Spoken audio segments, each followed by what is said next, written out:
Hello everybody, and welcome back to Let's Play Dark Souls. I'm sorry for the wait. On Monday, I actually had just a ton of stuff to do and didn't really have time to put up a video. Although I did have everything recorded already, it didn't happen. But you know, all the better. You guys get an extra video today if you check my channel, and you get this one. So, and we got a good one in store for you today.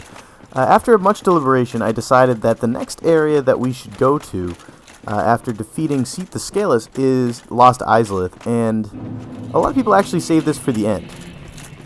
Now, the Demon Ruins and Lost Izalith is basically a gauntlet of boss after boss after boss. Like, every enemy in this area, you know, give or take, is a boss in its own right, and there are 4 bosses in a row, 4 boss encounters in quick succession here.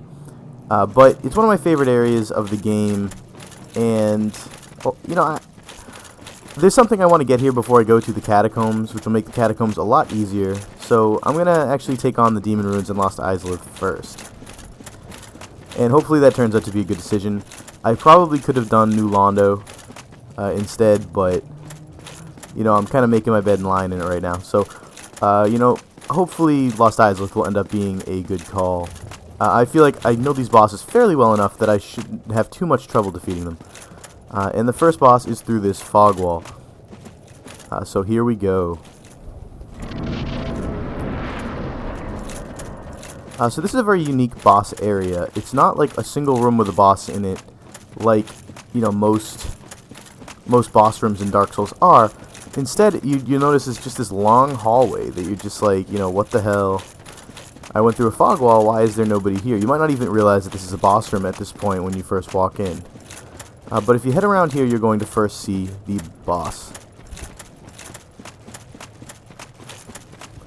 And there he is, in all his glory, the Ceaseless Discharge. And basically, there's a lot of theories, you know, via the lore, as to who this guy is. And I like a lot of them, but I'm not going to go into it in any detail at all. If you were interested in learning more about the Ceaseless Discharge, I urge you to check out Epic Name Bro's lore series, because he definitely does a really good job at exploring all of the items in the game and, you know, making some really good calls as to, you know, what these guys might be. But that guy doesn't attack you right away until you grab this loot here. See how he's, like, not hostile? You grab it, and immediately the battle starts. And he is fairly dangerous. He can kill you very quickly if you get hit by his attacks. As you notice, he took over half of my HP in one hit there. So I'm going to run as fast as I can away from this guy. And what you basically have to do is you have to run all the way to the beginning of the level. Now, there are multiple ways to beat him. You can fight him normal, which is extremely difficult and takes a lot of skill. Or you could cheese him by standing in that little corridor I was just in, which is another strategy that I'm not going to show, because it takes a while, it's a little tedious. I'm going to show you the scripted way to beat him. It's scripted into the game. I guess this is kind of like, you know, it wasn't like it's a glitch. They actually meant this to be a method that you could use to destroy him. If you run all the way to the beginning of the level here, I'm going to heal up before I get a chance to do this, but if you run all the way to the beginning of the level here, he will actually lunge at you, because he'll be like, wow, I can't get to him where I am, I'm going to run over and lunge at you, and he'll fall off the cliff, hanging on by only his arm here, and that's your chance to take him out. You hit him a couple times with your sword, and he will fall off, instantly die. That's right. And that is the Ceaseless Discharge, if you know that method of how to beat him. And afterwards you're rewarded with this cutscene where you see the lava from the Ceaseless Discharge draining out of the Demon Ruins, which allows you access to the inner Demon Ruins and later Lost Izalith. So fairly useful. And you have to kill Ceaseless Discharge in some way, in some capacity, in order to move on with the game. So, you know, whichever way you decide to do, I respect it. I've seen some people, you know, beat him the extremely difficult way, where you're standing right in front of him and dodging all his attacks. And, you know, if you can do that, then then I'll give you a pat on the back, because that is an extremely difficult thing to do, and I've never actually attempted it. I've gotten killed by him enough times just trying to run away that I wouldn't really want to bother trying to fight him in a more legitimate way, especially when I know I can beat him so easily this way. But anyway, so that's it for Ceaseless Discharge, and I'm actually going to kindle this bonfire, so I have full Estus Flask going into the Demon Runes. It's really, it's really, you don't really have to kindle here. But one of the reasons I am is because if you have humanity, you can force a NPC invader named Kirk of Thorns. And if you fight him, every time you fight him, you get like 6,000 souls and like an item that he drops. And there's 3 times you can fight him, and I forgot about the first time. The first time's actually in the depths, and I completely forgot about it. But if you fight him all 3 times and kill him all 3 times, you can eventually get his armor set, which looks really cool. It has like all these spikes all over it. You'll see it when he invades us here. And I'm also going to put on the gold-hemmed cloak, which is the item I just picked up from Ceaseless Discharge, because it has ridiculously high fire defense. And since this whole area is going to be riddled with lava, and creatures that use fire on you, it's a really good idea to have good fire defense here, more so even than physical. I mean, I suppose it's your prerogative. If you get hit a lot by the monsters we're about to face, then maybe you might want to might want more physical stuff. But so basically, I prefer the fire resistance, because I accidentally step in lava sometimes. There are monsters that breathe fire at you, and I feel like it saves my bacon a little more. And right now I have the Claymore, but I'll actually end up switching to the Zweihander as we get to the bosses, because it's definitely a better item. Right now I have a +9 Claymore with the Greater Magic Weapon spell, just because I'm fooling around with it. I think it's a pretty fun spell. If I had the Crystal Magic Weapon, I'd probably be doing like monster damage, but Greater Magic Weapon's not like super good, and my Zweihander's like super good, so therein lies the difference. Now there's a couple ways you can go here. Straight ahead, the way I'm going is into the Demon Ruins. You can also head that way, where you might be able to see out of the corner of your eye about 7 Taurus demons, which, if you didn't remember, was the second boss of the game, and they're all just over there as regular enemies. I'm not going to head over there until I have an item that allows me to reduce lava damage. So for now, I'm just going to fight the Capra Demon, who, if you don't remember, was like the 4th boss of the game, and now they're regular enemies again. However, you're going to notice they're much easier now. And he's actually almost dead. I'm doing big damage to him. And just fighting a Capra Demon now and fighting a Capra Demon with 2 dogs fighting you in a small corridor is a completely different thing.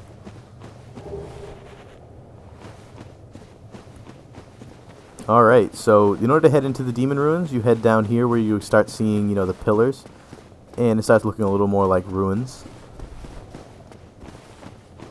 And don't run all the way down on this ledge if you are human, because this is the ledge that the Kirk Knight of Thorns will attack you. And Kirk is he's a Dark Wraith who has a sword that inflicts great amounts of bleed. So a good shield is fairly necessary, as is trying to kill this guy, fairly quickly. So here comes Kirk. I'm going to enchant my sword with Greater Magic Weapon again.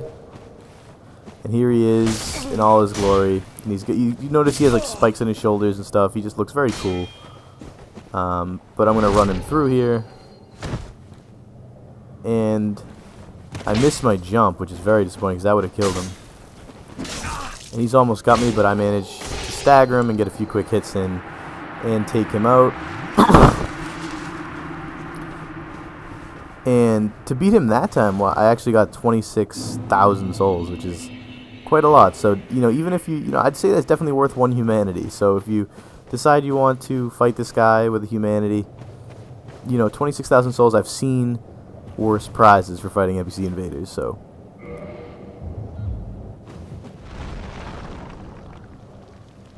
Alright, so anyway, you're going to notice that there's another couple Capra Demons up here, and I'm going to try to just pull one of them. I don't want to get both of them at the same time, so I'm just going to throw a fireball at this guy, and I just get one, and then I'm going to try to take him out here.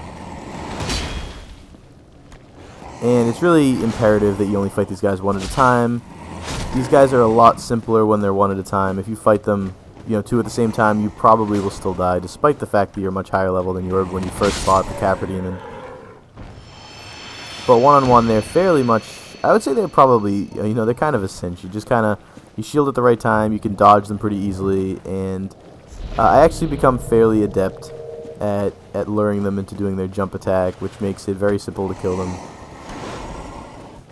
You can circle them, you can dodge them, fairly simple. The Claymore is actually a fairly good weapon just because you can swing it rather fast compared to the Zweander. It depends on your style of gameplay. I kind of like the fact that the Zweander just kind of like, you know, one-hit kills so, you know, so simply.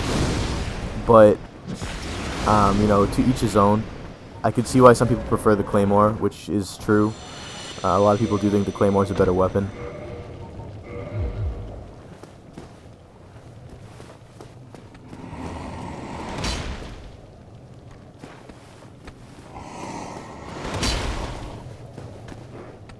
I suppose if I was like, you know, Claymore plus 15 and had the greater magic weapon, it would be a much more, you know, a much better fight here. But now I got the Zweander out, and I am really clocking people. So as you can see, you know, tried and true, my Zwe is as always a game changer.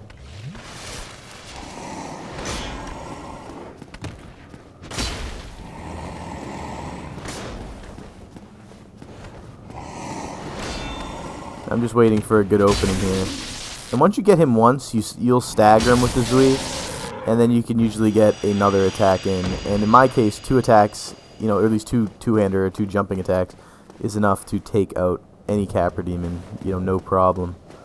So if you look straight ahead, that is where we have to go to fight the first boss of this, you know, the first boss of the Demon Ruin area, I guess, if you don't count Ceaseless Discharge. So you know, you might be asking yourself, you know, where is there an ability to save anywhere close? We just fought like 10 Capra Demons. You know, it might not be a good idea to have to fight through all of those guys every time you want to fight the boss.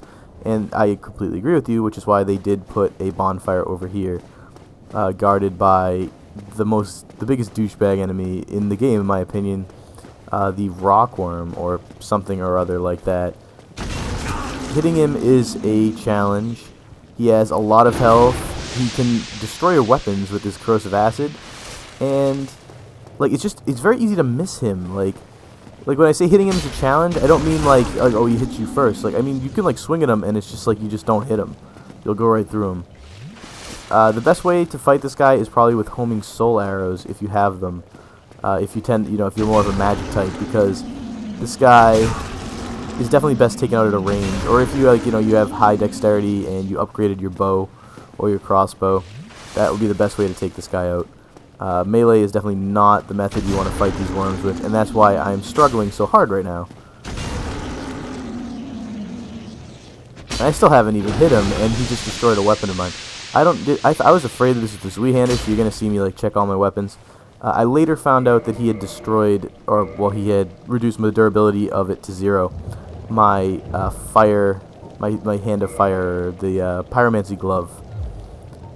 So it doesn't really affect. Like, I'm looking at all these, I'm like, well, it's just like, you know, 350, like, you didn't destroy anything.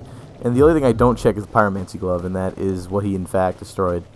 And I actually realized that later when I tried to fireball him at some point, and I end up doing like 1 damage to an enemy with a fireball, and I'm just like, what? And that's why. So I actually have him down to like 1 hit left, and I try to roll away, but I'm facing the wrong angle here, and I end up rolling straight off the cliff. And that's it for me. So I'm going to zoom ahead a little bit here to when I actually do kill this asshole. And after I kill this guy, that's pretty much going to be the end of the episode. I am going to light the bonfire and save it there. And next time we will head towards the you know, the next area, which we'll have another boss fight in.